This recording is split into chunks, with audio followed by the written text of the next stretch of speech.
Karen the Warp Spinster here. Welcome to my channel and thank you for joining me today. As you can see, I am prepared to do some more with black and white prints, this time specifically black on white, so that they're lighter rather than the white on black, which would be predominantly black. I think, the lighter side of that this time. Not sure yet, but that's how I'm going to start. And then I just have some strips from my strip bag that are blues, purples, sort of reds, corals, and yellows and oranges. Green is not in here, which sort of breaks my heart because I do love a bright green. But I wanted to do a limited palette. This is not seriously limited, you understand, but there's no green in it. And I want several fabrics, several solids or prints of the same color family. I'm noticing that the purples, I have just two different purples, which surprises me, I guess. Purple's my favorite color, and I don't know why I don't have more purples, but this is what we have. And I'll talk more about what we're going to do with that. It's sort of a continuation revision of what we did last week, which were these Pioneer braid blocks. Now for these, I wanted them wonky, but still recognizable as braid blocks. And then I wanted to be able to have them curved. So I have narrower strips on one side and wider strips on the other. Well, actually on this one, I varied them from, this one has some wider and some narrower. So this one is more distributed.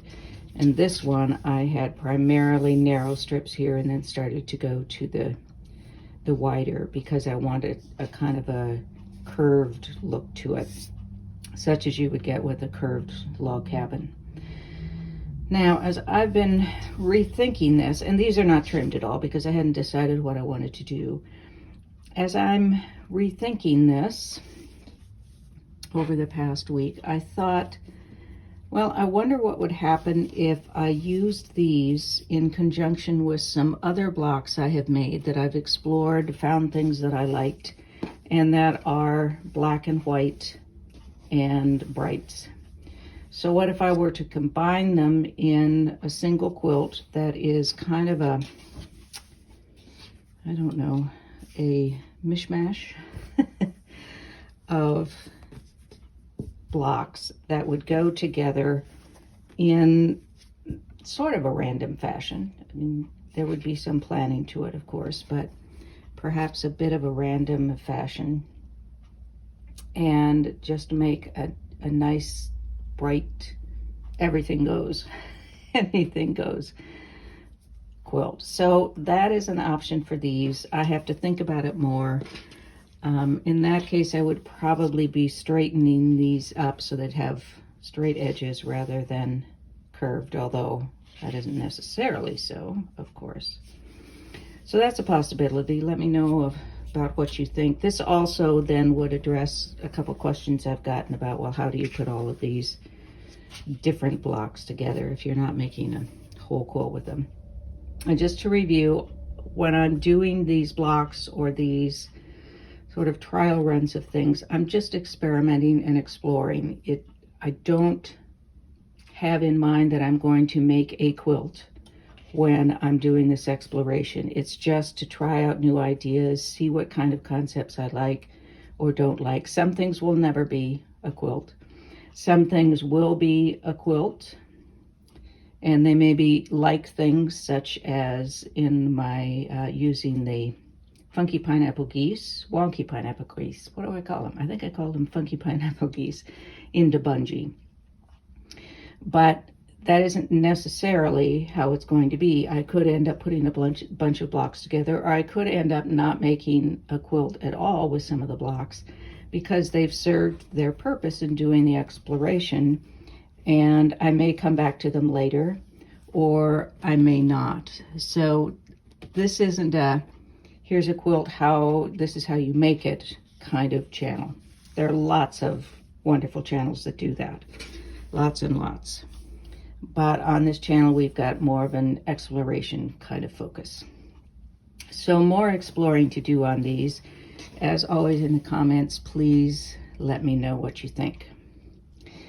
This week, however, I want to play with the same concept, except when I look at this, I think also knitting. So a knit stitch is like a V stitch.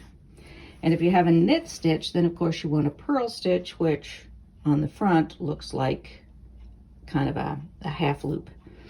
So I'm thinking that I want to see how that might look if I pursued this as a knit and purl, like a knit one, purl one. And with the time change, sorry, the light is different. So let me see if I can deal with this sunlight coming in. It's very cheerful, but can throw the lighting off. So hang on, I think that will be better. All right, I will point out as I'm doing things, I was at a retreat this weekend and I really did a number on my left index finger. I don't, once in my life, years and years ago, I sewed over my thumb and thumbnail, and my machine was perfectly happy to do that. Just, yeah, let's just keep going. But for some reason, what I was doing and where the needle was and the presser foot that I had on, I kept hitting the side. I mean, it looks like dotted Swiss or Swiss cheese over here, and then I stuck it with a pin. I mean, it's a mess, so please pardon this poor finger. Poor thing. If you happen to see something goofy there, it's, yeah, I was bad with my finger. I'm sorry, finger. All right, so what I want to do here is this knit concept. And, you know, not being a slave to it, it's going to be just, again, like a French braid. But in between each of the bright V's, so say I do a blue V here, some of these others out. Then in between, I want to do the black and white print. And then I might do, say, a yellow and orange strip. And these strips will be the same kind of length. I don't want to be going off way into the horizon here. So then I would do a yellow and orange strip and then do again. I'm almost thinking I want these to be really narrow though, because I want these to be what stick out, for the focus to be more on those. So these will probably be narrower strips than I have here. And then just keep alternating, but these sort of congruent strips here, a single V will have a single color, not the same fabric, but the same color family. And then at some point I will do the purl, which will be just improvised curves stacked on top of each other. And again with black and white in between. Ooh, you know, I could do the white on black for the pearls. That will be something we'll explore next time. But for this time, I want to kind of work out how this is going to be. If I want these to be relatively consistent in width and length, do I want them to be parallel or do I want them to be a little wonky? I think I want them to be a little wonky. The strips that I have are all pretty much straight cuts, but I think I might want at least occasional wonky in here. We'll see. And these narrower, I think. Let's see how this will go. As for here, you can always start out with a square here, which, you know, I don't know what an equivalent would be in knitting, but we don't care. Because we aren't necessarily trying to make this, we aren't duplicating. There is something called a duplicate stitch in knitting, but we aren't trying to duplicate knitting exactly, but just that sort of flavor. So I could start out with a square here, just because I hate, or a triangle, just because I hate lopping all of that off. It seems like a waste. I could start with very short strips, I guess, but I think I will start with a square, and then it gives me a little better base for putting these on as well. So I'm going to get started with that. I think I've got a couple of yellow squares that I saw earlier, maybe. Well, maybe not. Maybe I'll just create a yellow square. It doesn't have to be yellow. I don't know why I chose yellow. But I'll just do a yellow square. I'm not worried about the size. This is just kind of a little bit of a stabilizer, placeholder thingamadookie. So I will start with that, and then I will put on 2 blue strips. And I think these first ones I'm going to have just be straight. So we start off with a good straight foundation, and then we can go into the wonky world, I suppose, in case someone didn't see the last video when we did this. So all I did was put this right sides together. There's going to be some more hanging out here, but that will be trimmed later. And then I just fold this back, and now I can take this piece, flip it right sides together so that, and flip it back, and then just continue doing that all the way down. As I continue on to the black and white prints, I have a couple of choices. One is, because I know I want these to be narrow, and always remembering that I have a 1/4 inch to come off each side here for the seam, I can either leave them, trim them to whatever finish size I want plus 1/2 inch for the seams, or I can sew them while they are this width and then trim them after I have sewed and flipped them. The advantage of doing that is that if there's any little funkiness in my seam, then I can sort of correct it when I'm cutting so that I have a straight line. Now, because these are going to probably be wonky anyway, that's less of an issue, but you can imagine what it would be if I were to cut it. Let me do it as at this width and then come back and trim it. You can see what I mean by that. When I sewed this, I moved this black and white print a little bit past this blue, except for that spot, so that when I fold this back, I'm not going to have so much shadow through. If I had buttoned them right up against each other, then I might have had some of that blue shadow through more here. And in that case, I could pull this back and go in and trim a little bit of that blue so this doesn't show. So I will get this pressed. And I'm going to have to decide about how long I want these strips so I don't keep wasting fabric. And this might be kind of a little diminutive exploration, a small one, like, I don't know, exploring the rulers or the fabrics in your stash, as opposed to the Lewis and Clark expedition for the entire western, I don't know, 2/3 of the country. All right, so the first thing I'm going to do here, I'm going to trim this, and it's already a little wonky, which is okay with me. I need to decide if I want just the color strips to be wonky, or do I want just the black and white to be wonky, or do I want them both to be wonky on occasion?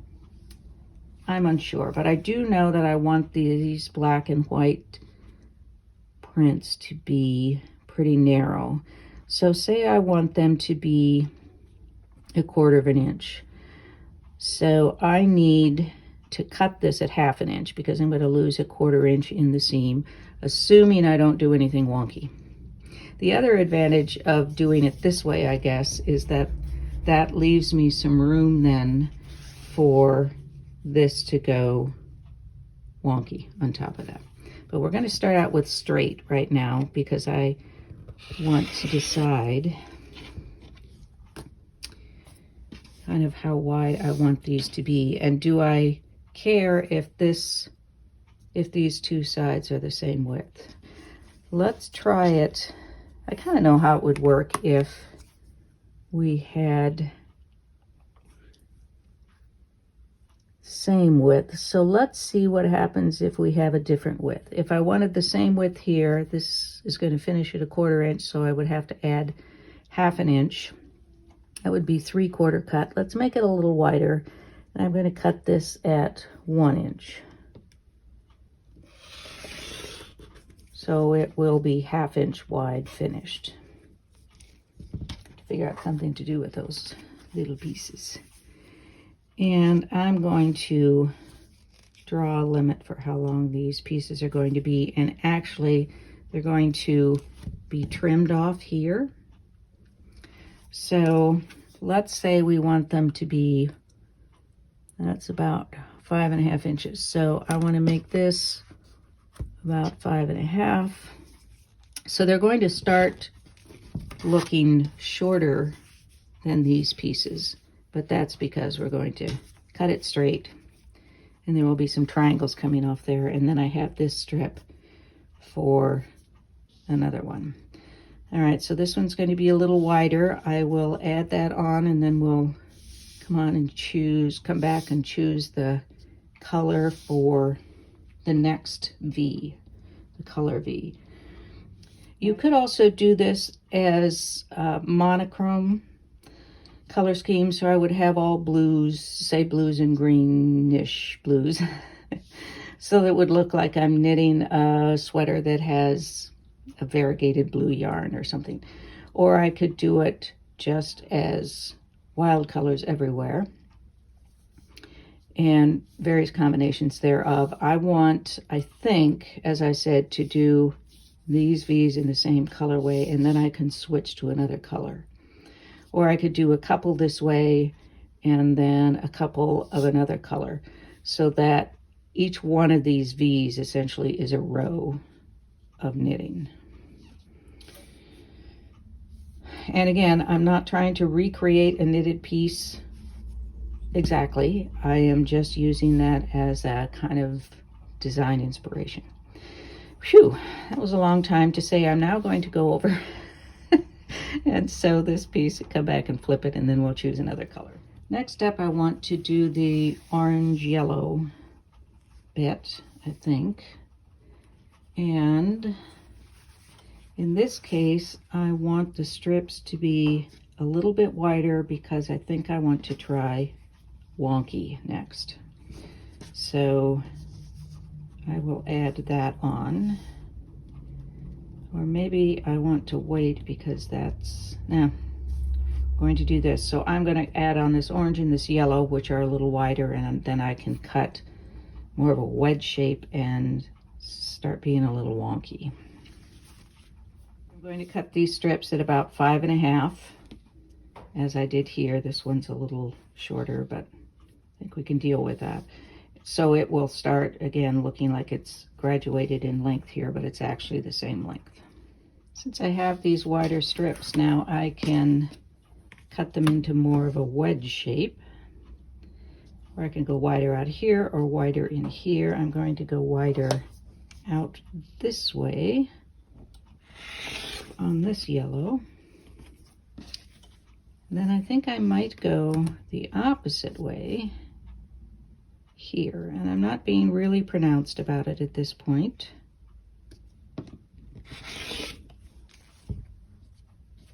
This will be fun. It will look like I have tension problems in my knitting. And I begin, oh, that looks, oh, we did decide to do that one wider, didn't we? Well, I decided. That's what we did. I think I want the black and white strips to not be wonky. They're going to look wonky because they're going to be following the line of the wonky color strips, but I think I'm going to keep these a consistent width. Well, I mean straight, not wedge shaped. So let me see what else I've got here. It's the same as over there, so let's choose something different here. And of course, I could always do these two the same, but I like this variety, so I think I'll do a piece of this. And then maybe, I don't have an overwhelming number of different black and white prints here, but, and then this one over here. And I do want them pretty narrow. I'm not wild about that width. I could do one side with, say, a 1/4 inch. This has a 1/2 inch finished. Do this side 1/4 inch finished and this side 1/2 inch finished. Alternate them or do them consistently. I'm going to make both of these a 1/4 inch wide and see how I feel about that. And I will follow the angled lines of the color strips. I guess I should point out that this is no longer a 90-degree angle. So if I want to sew and flip and then have a straight line for this next strip to follow, I'll need to kind of pay attention to that angle, but I think I'll be all right. So I'm going to match that. You know how when you sew and flip an angle, you have to be careful that you've got your end line. So then I want to straighten this line before I add this piece on. Unless I wanted to drop a bit of a curve in there, which I certainly could do. But I'm choosing not to today. I think I will be happier with this narrower width here. The piece that I cut off here is wide enough to make another one of these strips. These are too narrow to do a regular seam in anything, but I'm hanging on to them because I just feel like I could figure something out for these pieces. Sorry, I guess you can't really see those. I don't know. I'll be keeping them. I don't know, maybe I'll be tossing them later, but they're just, I don't know, very cool. She says about a narrow strip of fabric. Seriously, Karen. All right, now I want to do another set here. Let's do purple. We'll add in kind of a cooler look again. This one's already a wedge shape, so good for it. And I only have 2 purples, so it's not like I have a big choice here. And then this piece. And again, we will make these wonky while leaving these same.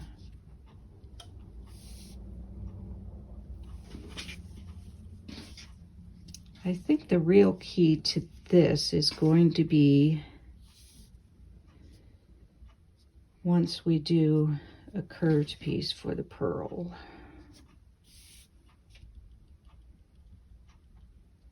And this could go wonkier, don't you think? Could go wonkier, could get some brighter colors going in there. So next one, I think we'll do the reds. See what happens. All right, first of all, I'm going to do these, and I want these both to be wonky. So once I sew these, I will trim this one. That one's already kind of a wedge shape, although I might make it a little more so. I'm going to add 2 more black and white prints, and then I think I'll do the red coral next. And then I think I want to trim this just so you can kind of get an idea, if you've not seen or done a braid before, how that's going to look in the end. But let me put on a couple more V's yet. I think I got the camera back in shape again. Here's where we're at, and I'm liking it with these consistent narrow pieces in between. I want to show you just what this would look like if I start trimming it. Now, ordinarily you would find the center point here. We don't really have a center point because it's going off in all sorts of directions. And I'm going to lose all of this, which is one of the things about Pioneer Braid that, like, I don't ever waste fabric. You know, I could maybe do something with that. Maybe, maybe not. Now this is assuming that I want to do a straight cut, and I wanted to show you a straight cut because that may not be my choice all the time. And I can choose to make this these two parallel, or I could choose to make it a little off. I think if I make it a little off, I can always trim it up to be even with that. So I'm going to do this on this side. And you'll see that there isn't, the center line is pretty wavy actually. So this is what it looks like if it's trimmed up. You could also trim it across there so that you don't have these wings at the top. And you have more of a chevron kind of shape. Now, I'm pretty happy with that. I don't even mind the straight, sort of, straight lines, but not necessarily parallel lines. These little hairy roots are bugging me, but. So I think that would be a good start. And then next week I'll think about doing the curves for this. But I've been giving some thought to some other things that you might do. One is to reverse this so that you have lots of black and white prints with narrow strips of bright in between. You could do black on white on one side, white on black on the other side, or mix them, or use just one as I have here. So originally I had, for this project, rejected this strip of red and white stripe like this. And because I thought that would be too distracting, your eye would go immediately to that and miss everything out and miss everything else. And I still think that's true for this particular piece. But what if you did all stripes? So I went down to my stash. I don't have a ton of stripes, but I pulled out that red and white stripe. And then I had another diagonal red and white stripe, which I'm sure I bought to use on binding for a Christmas quilt at some point. I love diagonal stripes for bindings. And then I found this purple and teal stripe. And then, thank you to those of you who told me that this was Tula Pink. I appreciate that. This stripe would work as well. And I also pulled this stripe, but I don't think it really fits in with this because it has so many colors going on. That's too much going on. For some applications, this would be perfect. But for this one, I think not. It's just too much, and the colors are a little more muted than I would use for this. But that might be perfect for you. And then if you had black stripes. Now, this is a diagonal stripe. It's the Me and My Sister that I just picked up. It's called Spook by Me and My Sister. And this, I think, if you alternated, your eyes might just go completely bonkers if you alternating the stripes in the colors as well as in the black and white. Another option to try, though, might be to, let me grab another stripe. You know my black and white stripe obsession. Perhaps if you had a larger straight black and white stripe that went with those, it would be easier on the eye. I think it is easier, not sure it's easy enough. It could really blow your eyeballs off the planet. But you could do, say, a plain black in between, or a plain white, or something very close to solid. I think that would be a fun one to explore, and you'd have to think about, do I need to have all diagonals or all straight? Can I mix them? What is going to be all right without blowing your eyeballs out? It's the only thing I can think of. You know, your brain and your eyes need a little place to rest now and again. Or you might have just small blocks that do this, and then other things around it so that it's not quite so overwhelming. I don't know, I think it's something that might be fun to explore. what other ideas do you all have? Put those down in the comments, please. I always like hearing from you all, and we can share ideas with each other. So that's another possibility for doing these. Next week we'll continue on with this, but we'll look into the purl sections for this.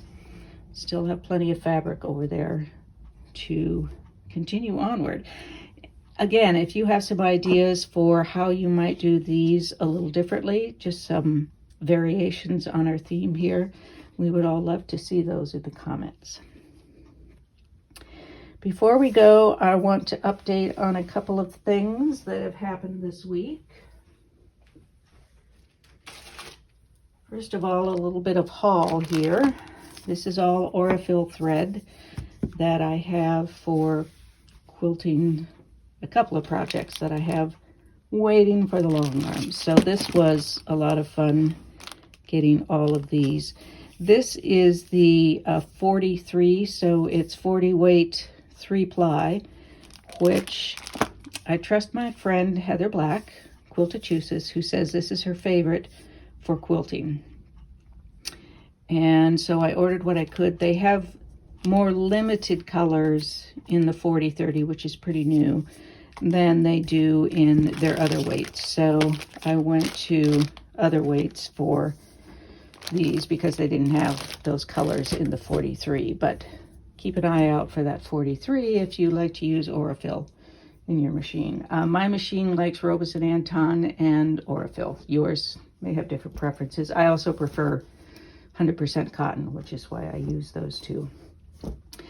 Secondly, I went to a retreat over the weekend at Acme Fabric and Quilting in Blair, Nebraska, and I made a bag, which I will put a photo up here because this is not going to do it justice. This is a bAnnie bag, and I made this because I wanted a bag to carry a quilting project in. I have made bags for, let me see if I can lift this up. Hang on, I don't want to make you dizzy, so I guess that's marginally better. I will just post a photo of it. And the reason I made it, as I said, is so that I can pack a quilting project in here, even if it's got quite a bit to it, quite a lot of fabric, and I can put the pattern and anything else I need in here to carry to retreat. So I had a lot of fun making this. I like having the mesh so you can see what's inside it. This is K-Facet fabric. The inside, I think, is Tula Pink. And then the black and white. You know, I couldn't not do black and white. And everyone at the retreat said, I'd never thought of using the black and white, although everyone seemed to like it, and I like it. It's also K-Facet. And then finally, I did meet a couple of my subscribers on the newsletter and followers on YouTube. So Cindy and bAnnie, if you're watching, hi, it's nice to meet you. Good to see you in person and get to chat with you a little bit about your quilting and what is exciting and fun for you to explore. So retreats are a great place to see a lot of people, see lots of different projects, get ideas, learn from each other. I love doing retreats. And this one was a lot of fun. So thanks to all the ladies who were there. In probably, I don't know, a couple of weeks, I'm making another bAnnie bag, which will, it's called the Carry-All, I think it's Carry-All 2.0. And it's one of those carrier bags where you can just put all your tools and whatnot in it. And I want to show you that bag and what I did with it, but also talk about what tools I would want in my Quilting Go bag and get your feedback about what you would want to put in it. I know for sure Band-Aids are going in after I did this finger, and maybe some disinfectant cream on top of it. But also, one of the things when I go to a quilt shop, but also when I'm at a retreat, I see all these other fun tools and gadgets that quilters have that they find useful. And so I picked up a couple of new ideas at the retreat and would like to share those with you and give you all an opportunity to share what your favorite tools are for quilting. So that will be something coming up. That is it for this week, however, and next week, as I said, we'll do the curves. If any of you have a chance to try this striped business, let me know. I might have to keep my eye out for stripes other than black and white now. I really do like my black and white. What can I say? See, now we could look and see how that would look. That might be kind of fun. Might jazz it up a bit, wouldn't it? You could even do it on just one side.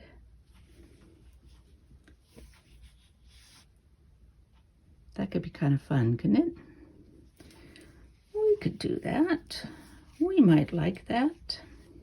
So things to think about. Sorry, I'm rambling. I will move on now. Thanks again for joining me today. It's always a pleasure to spend some time with you. I hope to see you next week. And in the meantime, be well, be safe, be happy, be quilting. Peace out.